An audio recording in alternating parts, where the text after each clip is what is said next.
Welcome to the Gateway, broadcast live from United Public Radio, 107.7 FM New Orleans. I'm your host, CL Thomas. How you guys doing? We are at the start of the spooky season. It just seems like the weather's not cooperating though for most of the US. I just got back from the Rock Island Roadhouse Paracon. On Saturday, it was 91 degrees in Chicago. Can you believe it? Well, outside of Chicago, 91 degrees, hot and humid. Here in Vegas, it's still well over 100. Today it was about 130 where I'm at. With spooky season, I like to revisit some of my famous cases with the Hans Holzer files. And with Hans Holzer, one such place that he investigated is I'm so sorry, you guys. I got like these little fruit flies buzzing around, and I don't know where they're coming from. So they're like all over my head. So if you see me like doing this, that's what that is, and they just keep flying in front of my face. But what I was saying was, Hans Holzer is one of those paranormal investigators that really kind of influenced me over the years. I just really like his work. I feel like he was very authentic, unlike a lot of the investigators out there today. He's one of the few people that I feel like was really onto something very authentic. And all his cases were just so amazing. He went so deep into each one. Well, one such place that he investigated was called Mystery Hill. It's a strange archaeological site in Salem, New Hampshire that is believed to be over 4,000 years old. Sometime in the 80s, I think they renamed it to America's Stonehenge. I'm not sure how that happened. We'll find out in just a minute. America's Stonehenge site consists of several large rocks and stone structures that are scattered around about 30 acres. Joining me is special guest Dennis Stone, whose family owned this site for many years and grew up here. Today, he's the president of the site and the preservation efforts that are surrounding this. I'm very excited to have him on, and we're going to talk a little bit about Hans Holzer and some of the work that he did on this site. Dennis, welcome to the show. Good evening. Thank you for having me on tonight. To get us started, how did your family become to own this land? Yeah, it goes back almost 70 years ago, back to 1955. My dad was listening to a radio show on a Friday night, and the name of the show is Yankee Yarns, and the talk show host was Alton Hall Blackington, a native of Maine, and the show was out of Boston, Massachusetts, one of the biggest AM stations, and it still is today, and it was syndicated on other stations all over New England. On that Friday night at 7:30, my dad tuned in, and the topic was these strange stone ruins that you just described on the introduction. And my dad lived only 7 miles from this site and never had heard of this site before, not even like, people whispering or talking about it. So the show totally fascinated him. A few days later at a barber shop in the town of Derry, New Hampshire, where we live, Alan Shepard, the first astronaut, was from there. Robert Frost has lived there and taught at the high school where I went to too. So it's about 50 miles north of Boston. Derry is about 7 miles or 6 miles from where we are right now in Salem, New Hampshire.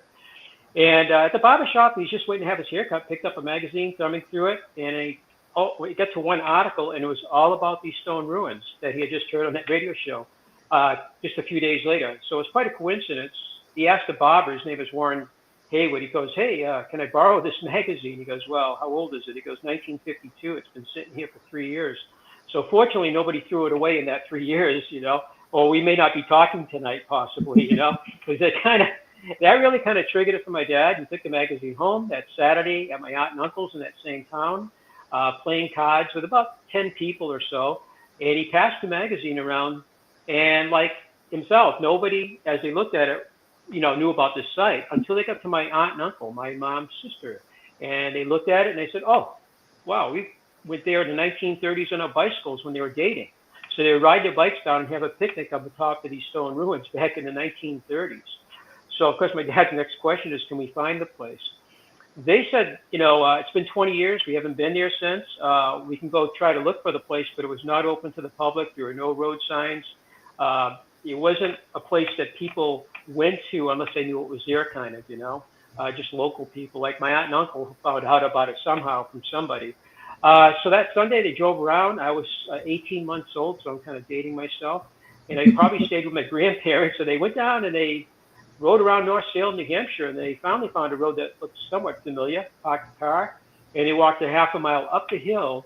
And when they got to the top, there was a site that, of course, he had seen in the magazine and heard about on that WBZ radio show, you know.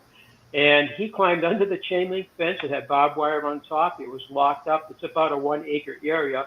The main site is where the highest density of structures are. But it is about a 110-acre site with features all over the hilltop. The 30 acres, I'm not sure. That might be something, I keep seeing that on radio shows come up quite a bit, 30 acres, and I'm not sure. And even our local TV station the other day did a whole week on us, and they mentioned 30 acres again. It must be in some of our literature, because it's really almost a 110-acre site with walls and all sorts of features all over the entire property.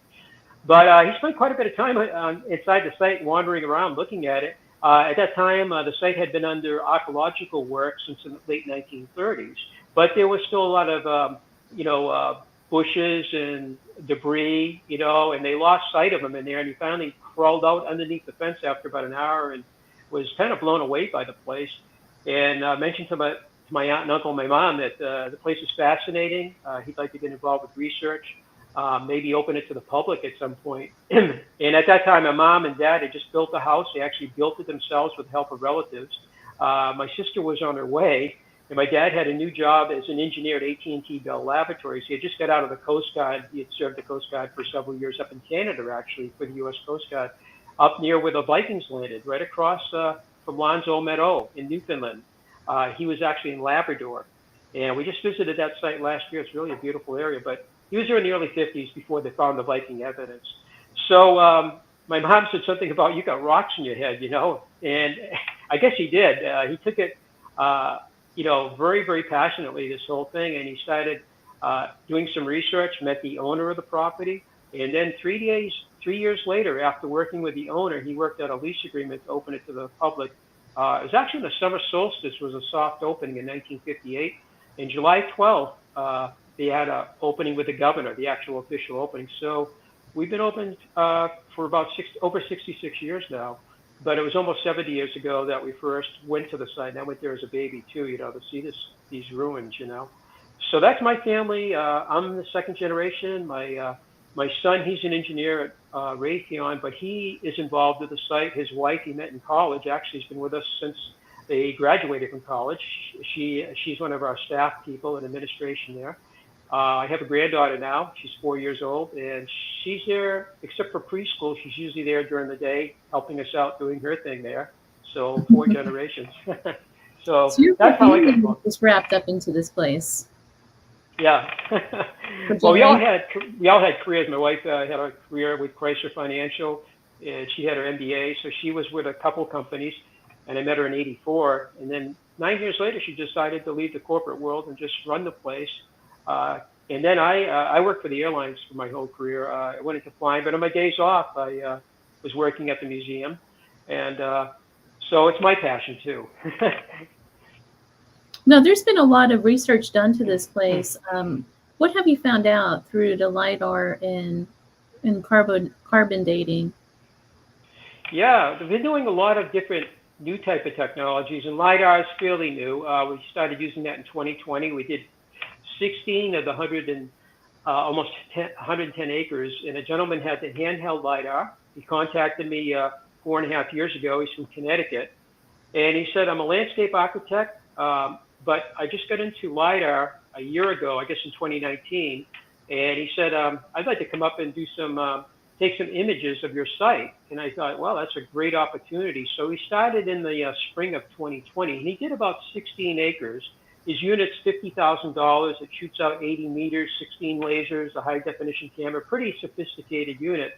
And that's made in Florida. And he bought the software up in Montreal, and then he bought a brand new supercomputer.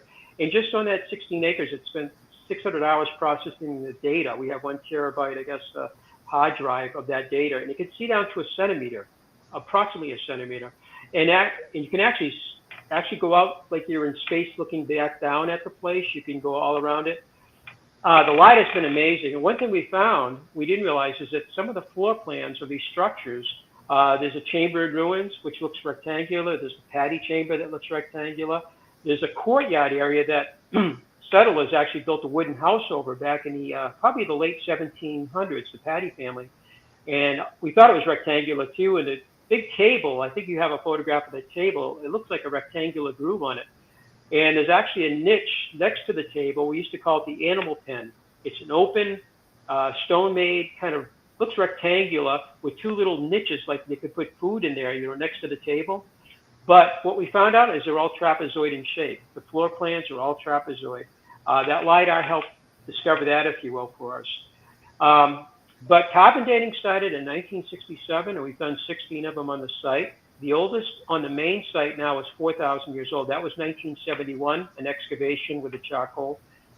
Just prior to that, in 1970, we got 3,000-year-old charcoal on a different part of the site.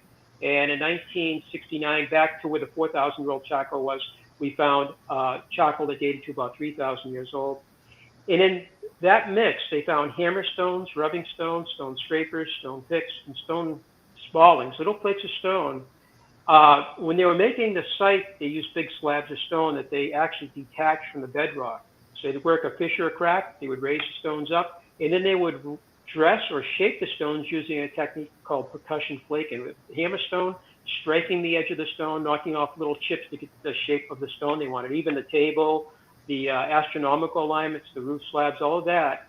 Within that 16 acres, by 1988, one of our researchers had counted 300 slabs of stone that were once part of the bedrock that these people actually quarried, shaped, and then used for construction. And that Stone Age technology, it doesn't really date it precisely, but it's not something a farmer would have done or a shoemaker back in the 1800s. They would have used metal tools to do the same thing, You see all the little drill marks starting in the 1780s. They started using that technique and plug and feather. So we have also used DNA recently on some bones, and we also carbon dated those bones, and they were found on the site almost 90 years ago by the first researcher.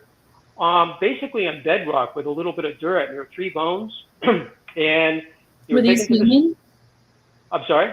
Were these human bones? Well, that's the thing. Yeah, they were. They turned out they were, and they were found in the middle of the site of that 1 acre area. And we have photographs going back to 1900. We have 4 from 1920, and before the first archaeologist came along in 1937. You can see the bedrock and a very, very thin layer of soil and debris. And those bones were found there in 1937 by Mr. Goodwin. And he kept the bones. There were 3 of them. Thank God he kept them. And in 1968, 30 years later, a woman actually took the bones to the Smithsonian in Washington. She was a school teacher. She worked for the Timberland school system in New Hampshire. And she drove them down there. And a doctor, I always mess up her first name. I think it's Lucine St. Hoyan. She's a physical anthropologist at the Smithsonian. She looked at them, and they did not have DNA back then. She goes, I think these are human. And then she went on to describe the density, the color of the bones, and so forth. And then she goes, they look like they're from 3 different parts of the body. But she said, and the final part of her report was, I feel these are human. They came back to us in 1968. And last year, we sent them up to Thunder Bay, Canada, to I think it's called Lake Point University, and husband and wife team do DNA up there. 2 months later, what we did is we kept one in safekeeping in our museum. We sent the other 2 in 2 different boxes in case the mail, they got lost in the mail, or customs. They had to go through customs. And we got the results back that they matched 39,500 samples, and they appear to be Greek ancestry. We're like, oh, that's interesting, because we know the Patty family that were up there, they're English, I mean, it could have had somebody in the family that was Greek, but they were Greek. And we don't have any Greek names, but again, somebody obviously was up there. And then the question came up, why were these bones left to, the body left to decompose there? It's, well, maybe a dog dragged the bones up from a local burial place, but they're from 3 different parts of the body, so that makes it more unlikely. And again, they were found right on the site, and the 2 bones were actually the same person or very close relatives. So then we had them carbon dated at the University of Arizona, Tucson. We had to send them to our laboratory in Massachusetts that we've been using since 1967. The son is now running the whole thing. Dr. Harold Kruger was the original gentleman my dad dealt with. He died back about 30 years ago. His son's running the whole laboratory now. He got them all prepared, sent them to Arizona, and then we got the results back 4 months later that they dated anywhere from 1690 AD up to about 1900 with an average date of 1850. Just added more more mystery to who is this person? Why were they left on top of the site there is no depth of soil there to bury a body, you know? It's Right. bedrock, and then there's a thin layer of soil on top, rubble and debris. So we haven't been using DNA and carbon dating recently. And actually, that was mass accelerated spectrometry. It's 1,000th the actual requirement of carbon dating. Carbon dating, you have to, the guy at the laboratory in Massachusetts would never, in 1968, been able to carbon dating. There's not enough carbon, there's not enough bone here. But with mass accelerated spectrometry, we can do this, you know. But we've been using ground penetration radar since the 90s, and we've used it more recently. And we want to map all the underground man-made drains. The whole site was laid out with underground storm system by the original builders, so they had some planning. And that's because the whole hilltop is bedrock. The whole hill is entirely rock. It's granite. There's an earthquake fault line that bisects not only the hilltop, but the entire site is cut in half by this fault that runs right across it. It's part of a Clinton-Newbury fault. Some people suggest that was intentional. Not only is it easy to extract stones when you have Mother Nature cracking the bedrock for you. I mean, this is a very deep, it goes down miles probably. But the Inca and Peru did the same thing. Machu Picchu was built on a fault, and they actually took advantage of the fault to extract stones. And in Wales and England, some of those ancient megalithic stone circles, my friend over there from Avebury, she's supposed to be doing Maria Wheatley, she's up in Vermont right now, but she lives right near Stonehenge in Avebury, one of the biggest megalithic sites in the world. And I've been there several times, but I didn't meet her when I went. She goes, all these stone circles are within a mile or sitting right on top of fault lines over in Wales. And they kind of go into England too. So that's just one of those interesting things too. So we are using, all sorts of modern technology. And we have plans in the future of using more of this. I think science might help settle some of the questions we have of who built the site, what was it used for, when was it used. I don't know if we'll ever know what happened to the people, though, because one thing we found over the last 40 years, and the first one was found in 1982, is one of these big slabs. It was about 400 feet from the main site. It was raised, propped. The edge of it was all serrated where they were smashing it. 1983, they excavated, found all the flakes of stone. And our state archaeologist, Dr. Gary Hume, a lithic specialist, he's the one that really helps to, he knows how stone tools are made by ancient man. He's a specialist in that, and he's still living today. He did 3 projects in 1980 through 83. And he said it's unmistakable that these ancient people were actually raising these big stones, propping them up, and then, like I mentioned earlier, shaking them.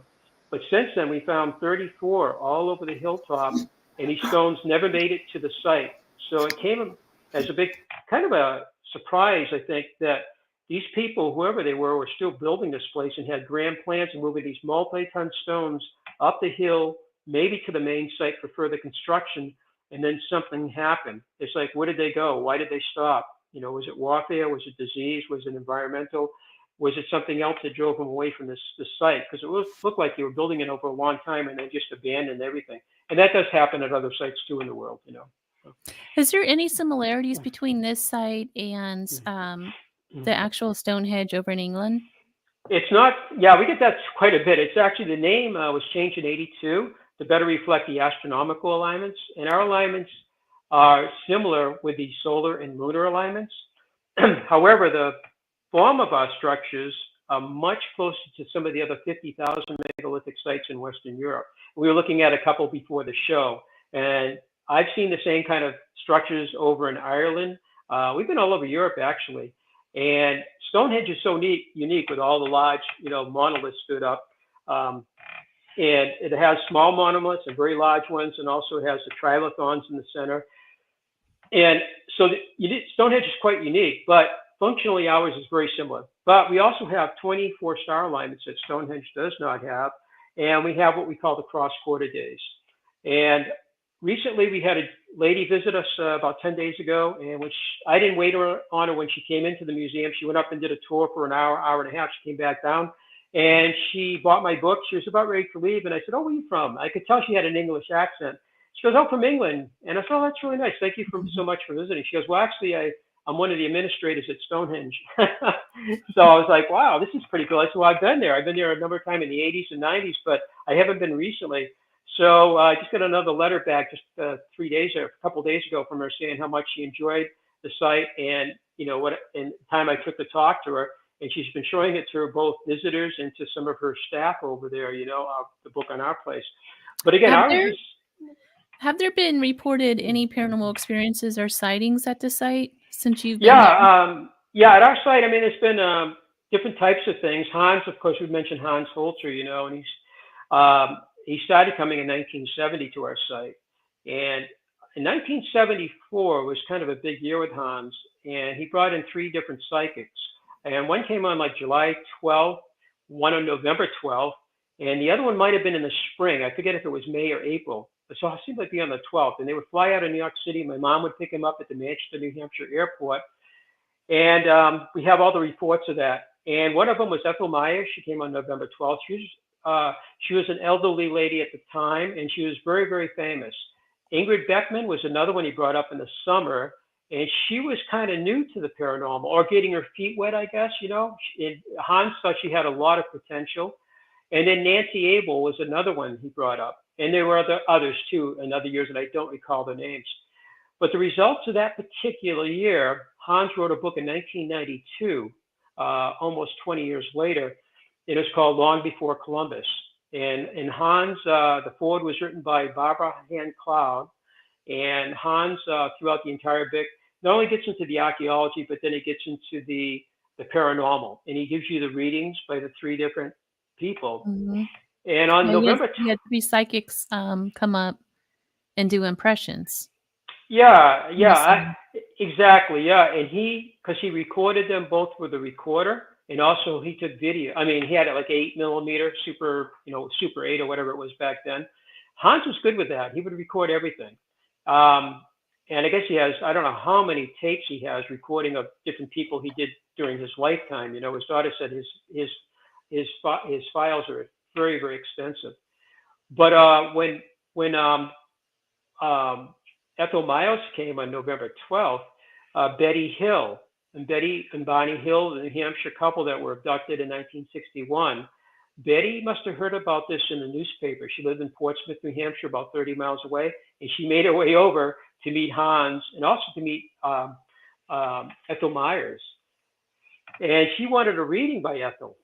And I asked Alexander Holzer, Hans' daughter, in 2020 when they were doing the Holzer files for Discovery Network, the Travel Channel, with David Schrader. That's a good show.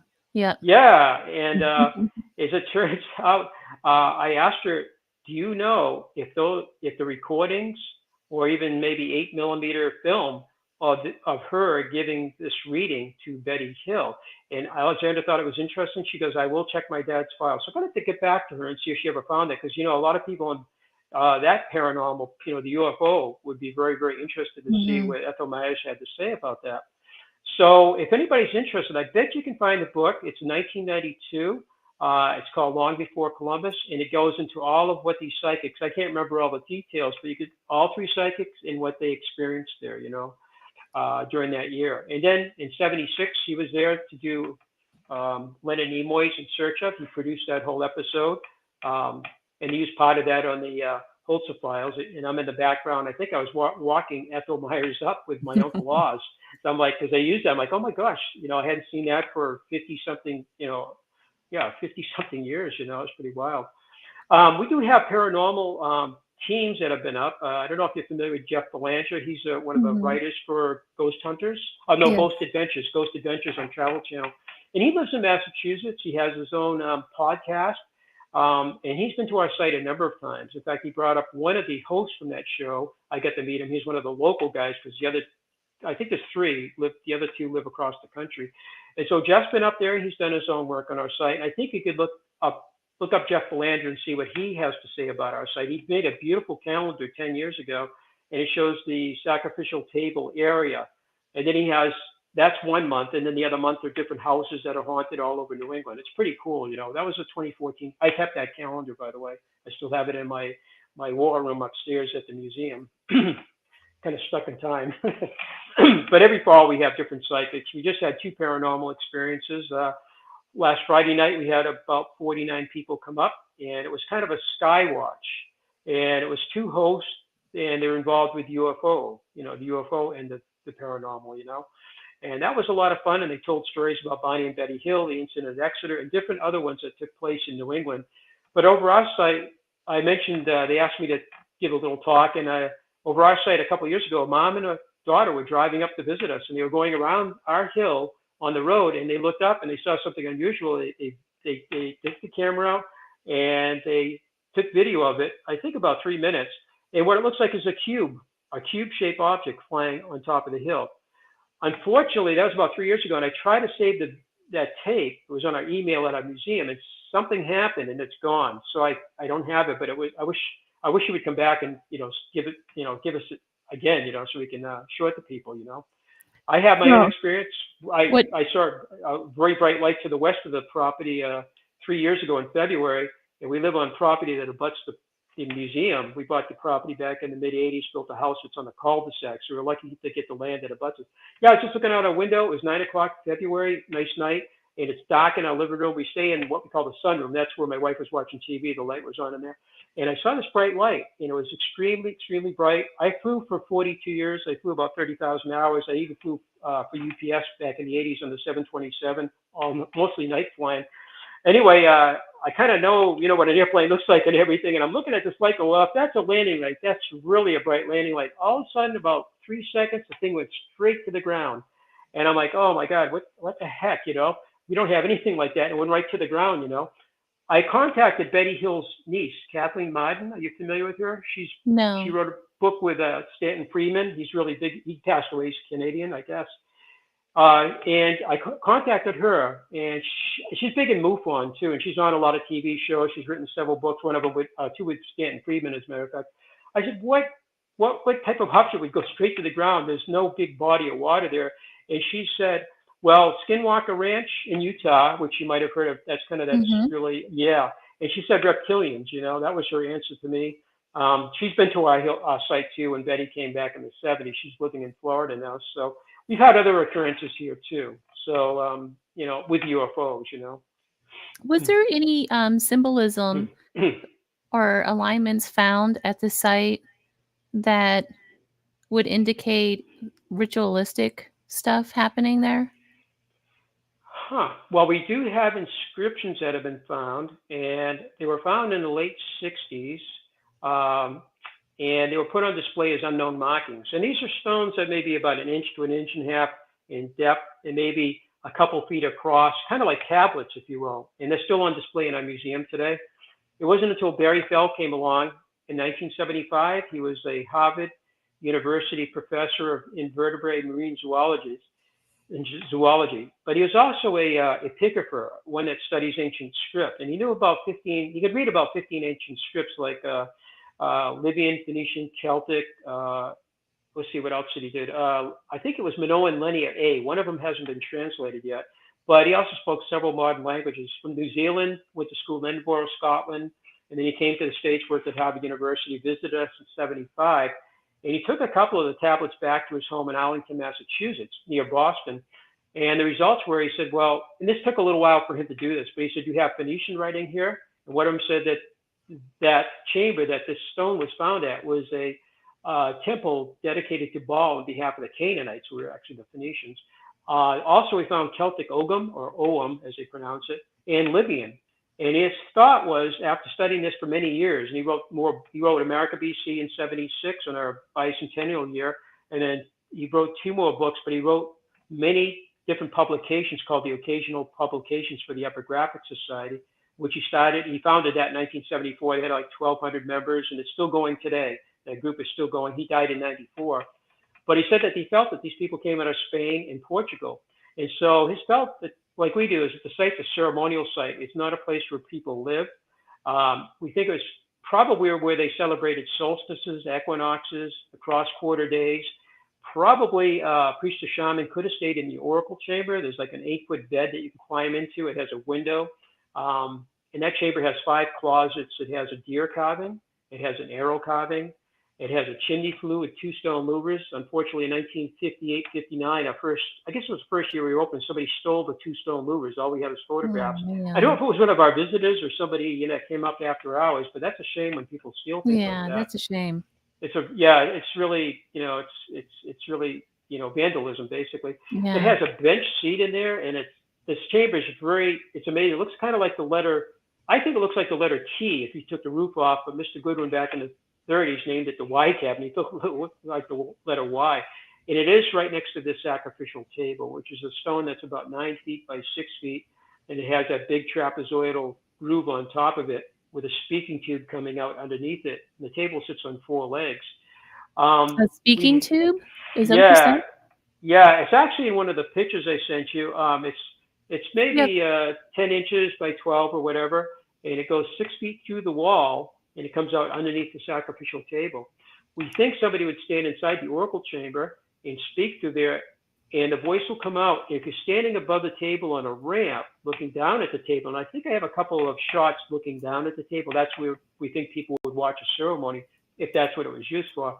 You'd hear the voice coming out, and it works good today. But back in the 30s, both ends of that tube were plugged. It had 2 stone plugs, like you concealed it.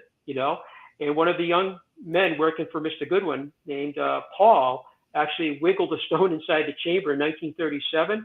He went back they had a wooden bunkhouse just outside what we call the back gate, so they could sleep overnight there. He came back with a kitchen knife, got it in there, wedged it in there, pulled the stone out, and he sees like a 6-foot, looked like a closet, but it's a really long, skinny 6-foot closet. The next year, they're cleaning around the table. They thought the table was sitting on dirt. As they dug down, they were kind of surprised. It sits on 4 legs. But as they got near where the speaking tube comes out, they saw a plug of stone. It didn't look like the rest of the rocks overlapping. They pulled the stone out. There it is right there. It's not actually, you can just barely see at the bottom a little bit of light, but that's part of the speaking tube. I should get a better picture sometime. I think that picture was kind of cropped. You can't see it too good in that. Yeah. But the other side of it, as they dug down, they found a plug and they pulled it out, and now we have this speaking tube. Where I'm looking right now, below your feet, the bedrock had been quarried to remove it, to use it for building material and to lower the floor, except under the speaking tube, they left a chunk of bedrock, there, so you could actually stand on it. So somebody around 5 feet 5, 5'7", I'm around 5'7", could stand there very easily, and you're just perfect. You yell through that tube. Where it comes out is actually flared. We discovered that during a vandalism repair 5 years ago. We didn't realize that the end of that is flared like a trumpet or clarinet or some other woodwind instrument, that has that flare to it, maybe like a saxophone. And that might be to amplify the sound. When I was in Malta back in the 90s, we went to Malta below Sicily and below Italy. They have some of the older, at that time they said some of the oldest chambers in the world. Now we know Göbekli Tepe in Turkey is about twice as old, but amazing structures. And I talked to one of the guys, I said, what are those holes in the wall for? And these big slabs, huge slabs stood up. We call it orthostats. There's holes in the wall. I'm like, what are they used for? I let light in. He goes, no, I think these were oracle tubes or speaking tubes, and a priest or priestess, which, or shaman or whatever, would speak through here, and people would hear this, and they might get prophecy or instruction or something like that, from the priest. We've also been to Delphi in Greece too, and the oracle of Delphi with I think usually the women, and there was an earthquake fault line there too, and they said at that time that Delphi was occupied, there were gases coming out from the ground, and that might have influenced the priestess. Her mind might have been altered while she's giving out these different types of readings or instructions or something. So that's kind of interesting, but the oracle's not unusual. So that oracle tube, the chamber itself, might have been where somebody stayed during these special times of the year. Otherwise, you'd live in hide, wood, or bark homes somewhere in the area, because it's not very comfortable to live in. So this place has astronomical events too, right? According to Right. ancient Yeah. practices. Yeah, exactly. We do. We have ceremonies on the days, like the summer solstice. We just had this fall equinox. We had about a 3-hour ceremony, and the woman's been coming. She's from Holland, and she does kind of a Native American, kind of a New Age, part African, I guess, ritual. She's been doing since the early 90s at our site. And she does go back to Holland once in a while, where there are megalithic sites, as a matter of fact. But we open from sunrise to sunset. The summer solstice, which that picture is of the sunset, around 8:20 in the evening, and we're open in the morning, and we have to get up super early for the summer. We're up like about 4:30 to get there to open it up. People come up, and that's one of our bigger events if the weather's good. And then we have a drumming circle before the sun sets on these occasions too, and that's really popular. People bring their own drums. We sell them at our place too, but in our gift shop. but people bring the drums and they do a drumming circle for about an hour or so just before the sunset, and then kind of stops and you watch the sunset on the stones. Winter solstice, summer solstice, spring and fall equinox.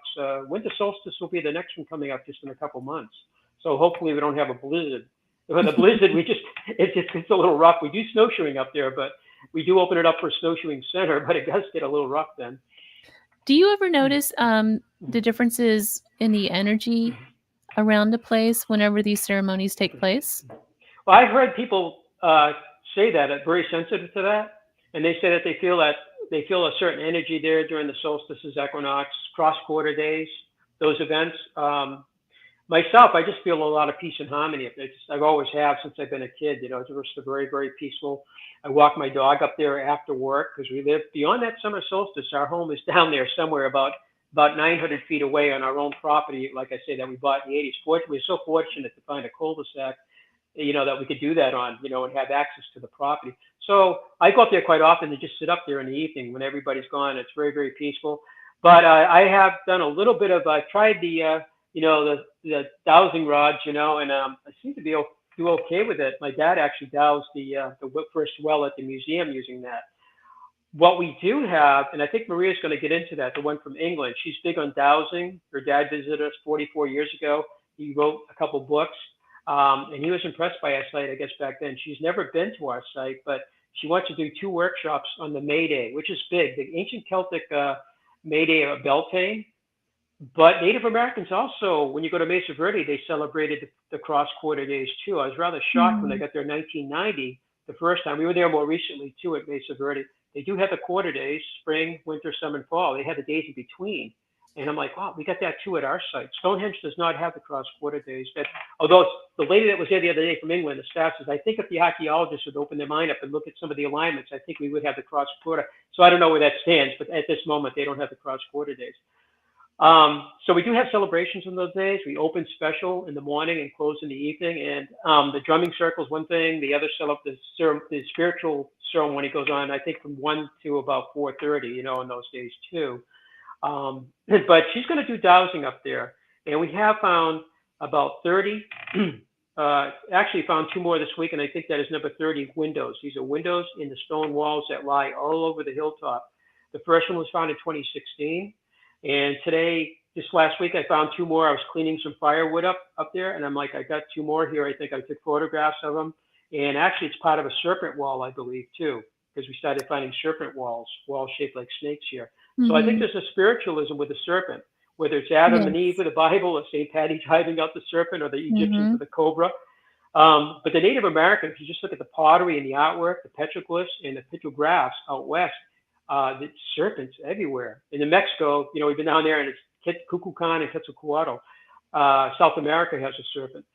That's interesting, because the serpent has a lot of significance for the medical community as well, going way back to the Greek times, ancient Greeks. Exactly right. In our medical staff, with the 1 or 2 snakes, the healing. Yeah. But what we did find, my first serpent was about 27 feet on a ridge. I've been by that place. It's a snowshoe trail. It's also used for ATV, picking up firewood, and going to my dad's house. My dad died in 2009. The same year Hans died, as a matter of fact. But my dad's home, and that was the way to my dad's house. He lived on 2 acres that abutted the property also on the north side.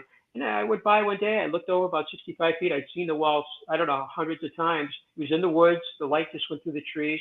I said, that looks so unusual. I don't know why. It just caught me. So I got off my ATV, walked about 65 feet, and I thought, oh my God, I think I got a wall shaped like a snake, It seemed to have a head, a rock head, a body that tapered down to about a 3-foot long stone, rectangular with rounded corners. I think that's the tail on a ridge of bedrock. And I was kind of surprised, and I was a little bit shocked because we've been by there so many times. My dad used to look at these walls all the time with other researchers and never noticed this feature, And we started seeing a few more. And that spring, Scott Walters was up. He's from the America on Earth series. He comes up quite a bit. He was up this year, as a matter of fact, to our place. And he's on Gaia TV now. But he was there with an entourage of people from England. And so I was showing him all this serpent, a couple of my serpents in the spring of 2016. And he had already seen one in Scotland, a stone wall that was shaped like a snake. That was on one of his episodes. The Great Serpent Mound in Ohio, which we were there last year, and one in Ontario, Canada.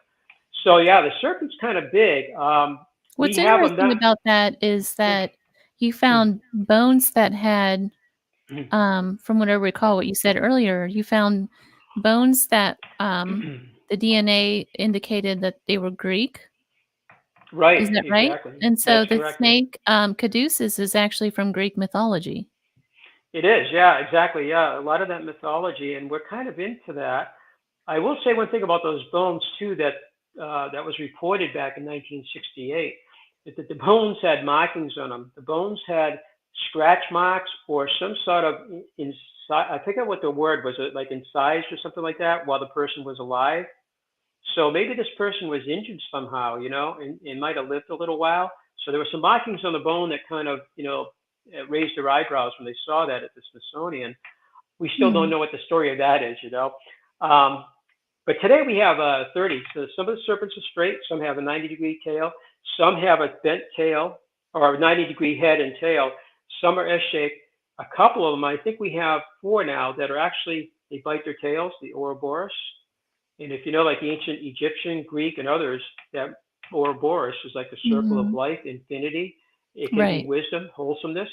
But Native Americans, when you look at some of their pottery and stuff, or people on this side of the ocean, they seem to have artwork that shows serpents. And I even see Yes. pictures of snakes actually biting their tail.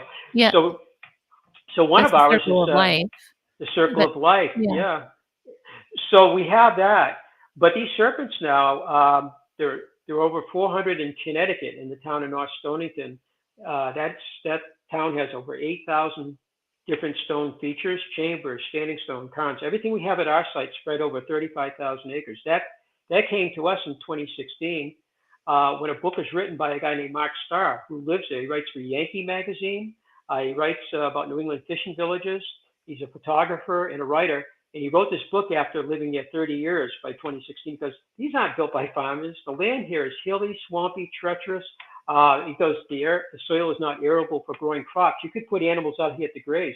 But because farmers wouldn't waste all this time building walls, some of them run 20 feet and they're beautifully built. They don't do anything. And then you get into the serpentine walls that undulate. Some of the walls actually at our site and down there too, they get fatter in the middle. They either have a big boulder or the wall, actually the small stones are actually built out. And we think that represents either pregnancy of the serpent or it ate its prey. And we have a couple of those. But since then, we found these serpent walls are all over the Northeast. They're in, Maria just found one in Vermont. They were in the Hmm. Hudson Valley, and they knew these sites in the Hudson Valley. Dutchess, Westchester, and Putnam County, just north of New York City, had about Hmm. 500 sites similar to ours. The stone walls were kind of ignored. They thought, oh, farmers must have built these. Now they're looking at them going, no, they're not. They have undulations, they have heads, they have tails. There's one in Tennessee as well. There's an archaeological site in eastern Tennessee. Oh, there is. Maybe. I'll have to check that. I Mhm. know of one in eastern Kentucky, and it has a wide mouth. It's a stone wall serpent, and it looks like one of ours in Kentucky. So thank you for telling me. I'll have to Yeah, see if I'll we can dig send you into that. it's a Oh, park. I'll send you the park name for I that would when we get love to off. see. Thank I you for kind of that. Yeah. I kind of want to go over some of the images you sent here, if that's okay. Oh, certainly. Yeah, they're kind of fun to look at. You can see it's a variety of different shapes and structures. And well, that's a table right there. You're standing on the platform I mentioned. The chain link fence that keeps people from falling down there is just out of sight. It's just in front of, down below the camera there. That table there is bell shaped. It came from about 40 feet away. We identified its quarry site. You actually can see the stone is actually shaped like that table, kind of a bell shape. And it was removed. It weighs about 9,000 pounds. It was moved into its present position and set up on 4 legs. The groove is trapezoid, as I mentioned. It's a deep, wide groove, unlike a lye stone, which is used for making soap, and the stone's usually 36 to 40 inches, but an inch to an inch and a half deep. You could pick one up yourself. This stone here is so different. The only similarity between this and making a soap making stone is it's a stone and it has a groove on it. Those grooves on soap making stones are tiny. They're very, very shallow, very small, and they're round. The stone itself may be rectangular or square. They're always round. They put a barrel, put ashes, and then they would leach water through it, and they would mix it with animal fats, and you have your soap, So that's one of the criticism. Oh, that's just a soap. Or maybe a cider press, but you can't get a horse in there because of that big stone on the left there, the Are, chamber, and you can't get in there. So the table, I think, is ceremonial. I think it's a are ceremonial table.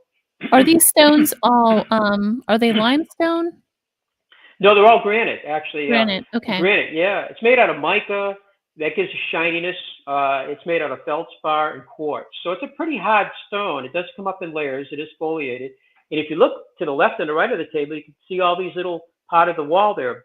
Slabs stood on their end, stood up vertically. Those were part of the bedrock, of course, at one time.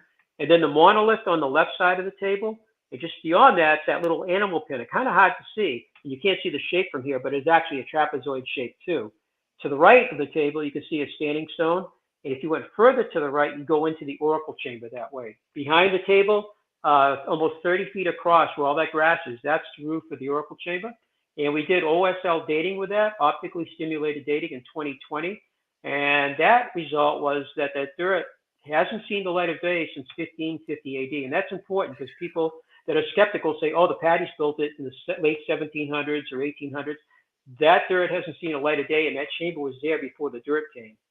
So Dr. Feathers of the University of Washington was conducting the OSL study, actually at our site, all the way down to Virginia at other sites, and they're all coming back pre-colonial or pre-Columbus, So, That's interesting. the V hut. And that V hut is the only structure that doesn't face true north, south, east, and west. It actually orientated southwest. And when my dad and I went to Ireland back in 1984, 83, I think it was actually, we saw some of the wedge tombs over there, and they look just like that, except some have a little flat back wall, but the size and the shape is just like that, but they're all orientated to the southwest, and that chamber is orientated in the same direction. These shapes also exist in Spain, and I had photographs on my phone and some of my 20,000 pictures if I can ever find them. But the ones in Spain, I don't know the orientation to them, but they look just like that. Out of the frame to the right, there are a bunch of stones you can't see. We think they were used to block up the chamber. And the ones in Ireland we saw, the stones were there too on the side, like they would put body in there, and then they would block it up, and then they'd wait a period till the flesh came off the bodies. That's the thought. We don't really know what the ancients did. They removed the bones and they put another body in there. So in Europe, they were used as tombs, actually, that style of structure. That's interesting. And that one's right next to it. It's just to the right of what you were just looking at. And that one runs true east and west. You can see the walls are made out of vertical slabs of stone, and there's roof slabs on top. And that structure runs around 25 feet. And just to the right, you can see all that small stonework in there. In the 1930s, when Mr. Goodwin photographed, and actually 1920, we have a photograph of that too, that center is missing. Unfortunately, in the 1800s, there were quarrymen up there removing the site. The Paddy family that was there selling it off. Yeah, and there's about 13, I think there's a dozen drill marks. That's all we have for modern tool markings is when the quarrymen were splitting some of the big stones. You don't see any of the drill marks in this particular picture. I think they stripped out the middle of that chamber because if you look to the far right, you can see another stone stood up, another vertical slab. We call those orthostats. Those stones, they do support roofs generally. I think the quarrymen, they work from behind where I'm standing to take this photograph. They worked for 3 years, we think seasonally, taking cartload after cartload of rock away from the site, destroying it. Yeah. And that helped us at so many of these ancient sites. That happened in Tennessee as well with during the Civil War. Whenever they were building their forts and things, the stones were disappearing from Native American sites and things. Oh, okay. That makes sense. You're just repurposing the stone but destroying the original site, which is really sad. I was in Ireland and I saw Nowth and Douth and Newgrange. They have like 2,000 megalithic sites. Newgrange has been completely restored on the front, with some people saying maybe they shouldn't have quite done it that way. It's an amazing structure nevertheless. It has an illumination in it. But I think it was Nowth or Douth. They look like gigantic UFOs, 3 of them close together in the Boyne Valley north of Dublin. And one of them had a crater. So when you read about it, like, why does it have a crater in the middle? It's 300 feet across, and it looks like it's been kind of devastated. When you read it, during the potato famine, some of the workers were put there to strip out the stone from there to build some of the road beds, to put them to work, to make money because people were starving and they needed.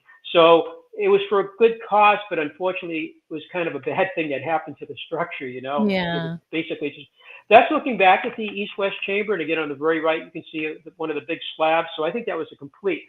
In Europe, they call them galley or gallery graves. They're in northwestern Ireland. They always use tombs.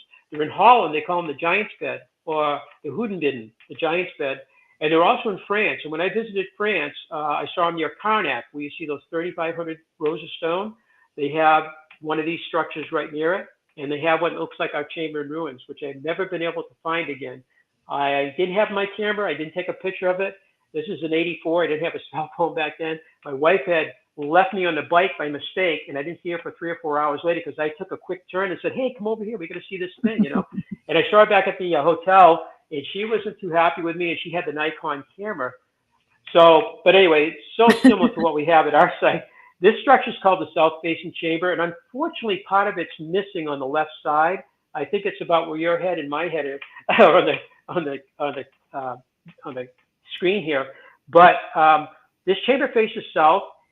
People in the last couple of years say, that looks like a turtle. And I'm like, what do they mean by that? I've been coming here since, 1955. I finally got back one day and I took the picture, and what you can't see on the left, it looks like a head. And then you have the hump, which is the hump on the top there is the turtle shell, if you will. The chamber, the lintel stone would be like the belly, and then each of the legs. And if you go to the far right side, there's like a little tail there.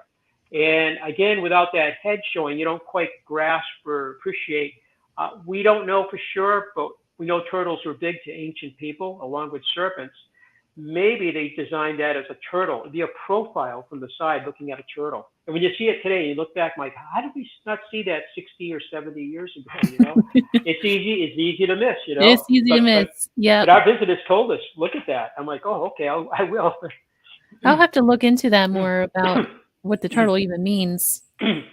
Some traditions think we're on the back of a turtle. The earth is a turtle shell, but it can vary, But the serpent is also Draco, the constellation, which some people say is a dragon. It's in the northern hemisphere. So if you're in the southern hemisphere, you have to look at something else, I guess. But maybe that's what inspired the Great Serpent Mound in Ohio. If you visit that, you were there last year, they talk about that being a part of the inspiration. I think the serpent walls may have been inspired possibly by that, as above, so below, maybe. Mm-hmm. But we have snakes too. We do have snakes, that's for sure. That's just one of the chambers. It's so typical of the chambers, but the inside of that chamber is one that the LiDAR showed to be trapezoidal. We always thought it was a rectangular, chamber, It actually has a little window too on the left side down there where what you're looking at is the top of another roof slab to a chamber, at the bottom. Just above that roof slab, you see a little dark spot. That's one of the windows. And that's what they look like in the stone walls too, kind of like that, So we have them in the structures and in the stone walls over the 110 acres. That's so interesting. That's kind of close to the table. The rock on the right standing is that stone we were looking at from the other side. And that's a 2-story building. If you look closely at the top of that, you can see the orthostat, a big slab, and then it has a little roof slab on it. So that's a 2-story building in our complex. It's the only one remaining. We don't know if the quarryman destroyed another one, and wiped it out, but that's actually a 2-story structure. It faces true east, by the way, the sunrise towards the equinox. And it actually has an alignment there. It has actually winter solstice, equinox, and summer solstice too. That was discovered about 7 years ago. So I will say we have 57 alignments for the site today, 57, and that work began in 1965. So that's inside the oracle chamber looking north. It's a little cropped, a little bit hard to see. You're kind of looking in the chamber that's almost 30 feet long. I think it's 27 feet and a half or something like that. The speaking tube would be to the left. On the upper left, you can't see it, it'll be to the upper left. And below that is an 8-foot, what we call a bed. It's a great big hole built into with 2 walls with capstones, and actually an 8-foot person could actually climb into that thing, actually, and anybody smaller, of course. That's a speaking tube again. And again, we'll try to get a better shot of it, but I think it's cropped at the bottom. You can see where it's cropped. Part of the picture's missing there. But it's a rectangular tube that goes 6 feet through the wall. I'm really interested in that speaking tube. I find that really interesting. If you send me a better photo of this, I'm going to post it online. Yeah, I will. I'll get the inside and outside. It's kind of like the Wizard of Oz, Somebody speaking, don't pay attention to them. That there's the summer solstice sunrise, and most of the alignment stones, for the most part, are shaped like an arrowhead with a point in the middle. You can see where the point is on the left side of that. It's asymmetrically shaped. And what we found out when we opened that clearing up around 1973 was the horizon, 4 or 5 miles distance, is a horizon of 2 hills coming together. and it's shaped like the top of that stone. So we think you actually shaped that stone to fit that notch 5 miles distance. Behind you is a stone circle. It's actually an ellipse with a stone in the middle. And if you stand there, the top of that rock and the horizon fit together, and you have a perfect alignment with the summer solstice sunrise on that. That stone made it onto America on Earth. Scott Walter showed again because my son back in 2012 during a break from college found out that he took Google Earth and he went across the Earth that goes right through the center of Stonehenge, right through one of the trilithons. They call it a ley line. Mm-hmm. That there's just one of the many upright monoliths at the site. Some of those are stellar alignments too. I think that might be on one of the star alignments with Arcturus or one of the, I'm not sure Arcturus, but it was one of the guy from Pennsylvania, Dr. Louis Winkler. He was the archaeoastronomer professor there from 64 up to 90, I think 97 or 98 he retired. He joined us in 97. And his work was to look at the 24 star alignments that were found by the Harvard-Smithsonian report in 1978 when they looked at our data that we collected from 73 to 77 by a professional survey team. So we took 5 years because we only had so much money. So each year we'd set aside so much money to come up and they'd survey some of the alignments on about the 16-acre area. By 77, we had enough collected to send it to the Harvard-Smithsonian Center in Cambridge, Massachusetts. And it was analyzed. We had the name of the person that did it. And they said, well, if these alignments were used for astronomical purposes, they won't work today, but they would work about 1800 BC, which kind of dated the same as that charcoal dating from 1971, 1800 BC, almost 4,000 years ago. And they said it's plus or minus 200 years. So he worked on those alignments, but unfortunately, Dr. Winkler, he did put out a 30-page report starting in 97, 98. He updated it each year, and then he suddenly dropped dead in 2001 from a heart attack. So he never quite completed that. We need another archaeoastronomer, if you will, to continue the work, you know. He was great, but unfortunately, he passed away. Well, Dennis, from your time being there and everything that you've seen and studied with this place, we're just about out of time. Oh, okay. Yeah, I told you it would go so fast. It did, yeah. We didn't even cover a fraction of everything I wanted to cover in the show tonight. So I'm going to have you back on. We'll have part B. We can do. I love doing these shows. So send me and I'd be more than happy to be on a show. We get a lot more, and I'll try to get some of I'll bring that book, Holtz's book, next time. You know, I can show it on the camera and stuff. Yeah. Yeah. Well, what I want to know real quick though is there any indication or anything that people found out who these people were? Well, I think if you're talking about the psychics, their readings were very interesting about who they kind of gave a description of the people, the complexion, I think their height, where they may have been from between the three psychics that year in 1974. And those are the ones that are in his book long before Columbus. So they give some description of these people, and some of it was similar and some of it was a little bit different, you know, but you have to get the book and read. Actually, if I come on again, I'll bring the book and we can actually look at some of those pages. I can read it briefly, you know, some of the descriptions that the three different psychics left that year, you know. Yeah, well, let's do that in November. I'll have you back on and we can discuss all of that. We have the solstice coming up. We could talk about that too, you know, on the 20th to 21st this year. And on our webpage, we have quite a bit of information. And your audience, actually, if they go to our website, StonehengeUSA.com, there's a 12-minute theater video we show in our theater, but it's on there. And we also have a free mobile app download.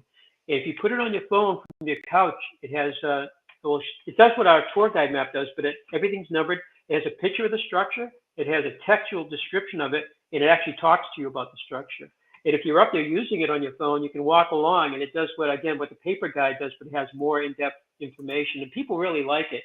The lady in Stonehenge said, we just started doing it. We've been doing it for about 5 years, and she started doing it just recently. Last time we were there, we had little headsets back in the 90s, and the wind was blowing. It was kind of hard to hear. But now you can use your cell phone at Stonehenge, too. The same thing we've been doing at our place since 2019, I think. It has a lot of information on the website. It has all the activities coming up, drumming circles. We got another one. We have some paranormal stuff still coming up. And people really enjoy that because at this time of year, the paranormal in Salem, Massachusetts is only down the road 30 miles from here. And right now, they are bombed with people. I had people yesterday, you won't believe the crowds down there. And then after that, it's Thanksgiving down at Plymouth, and that's the two big seasons in Massachusetts, and it's so close to us. We get a lot of in fact, with the Laurie Cabot, the Witch of the United States, is Yes. living. She's been to our place. She had our brochures in her shop, and I think her daughters kind of carry on her work because I think she's in her 90s now. Yeah, So, I've met her oh, about really? 15 years ago, and she was just the Oh, sweetest person. she is, Yeah. and yeah, that's when I met my wife, and I probably was flying, when she was up, but last time I heard, she's still doing okay, I think, and their daughter's doing a lot down there, I think now. So yeah, we're Well, really close to Salem, Mass. Right there. well, Dennis, I want to thank you so much for coming on the show and for sharing. And I'm sorry we were going a little bit fast. It's just for time's sake. We only I have can talk. 60 minutes. I can talk fast. But I thank you so much and your audience. I hope they enjoyed the show. And next time I'll try to bring I have a new book out. It took 5 years to put the book together. It replaces a 2003 book, which replaced a 1977 book, which replaced a 1946 book. So we have all the latest stuff in our book. And our manager and my daughter-in-law helped me put the book together over 5 years. And it came out for the equinox, the spring equinox. And then Scott Walters had a big thing, so it was just in time for him to come up and do a kind of a conference. And he was actually selling some of my books while I was talking, so it's kind of cool. Thank you so much. Thank you again. Yeah, I hope we'll see you soon then. Thank you. You've been listening to The Gateway broadcast live from Public United Radio 107 FM New Orleans. Erie Expeditions magazine is a new magazine that I just put out. It's dedicated to exploring the intriguing and often spine-chilling world of the paranormal. Whether you're a seasonal paranormal investigator or a curious traveler with a penchant for the supernatural, we have something to spark your curiosity and ignite your adventurous spirit. Check out this beautiful magazine. It's at erieexpeditions.com. I'm going to put the thing up here real quick. There it is. You can buy it. It's available digital and in print. It's only in print in America right now, but in the future, we are going to offer it overseas as well. I think the digital version is $6 or something like that. It's a great magazine. Download it, erieexpeditionsmagazine.com. Until next time, thank you for your support.